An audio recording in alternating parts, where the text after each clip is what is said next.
آپ کا عقیدہ اور مسلک کیا ہے؟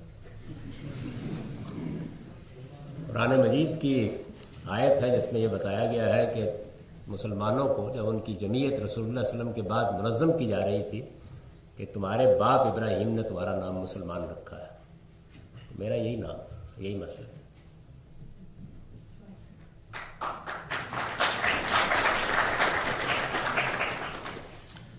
کیا مسلمان ہونے کے لیے عقیدہ اور مسلک کا پیرو ہونا ضروری ہے؟ مسلمان خود ایک عقیدہ اور مسلک ہے۔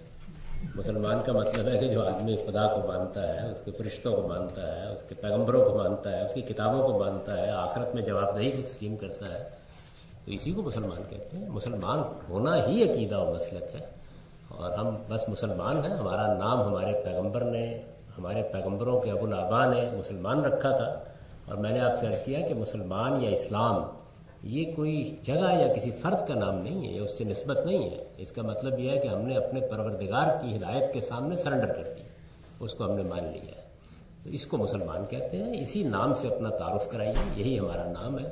اس وجہ سے میں تو اول مسلمان آخر مسلمان، اس کے سوا کسی مسلک عقیدے سے مجھے کوئی دلچسپی نہیں۔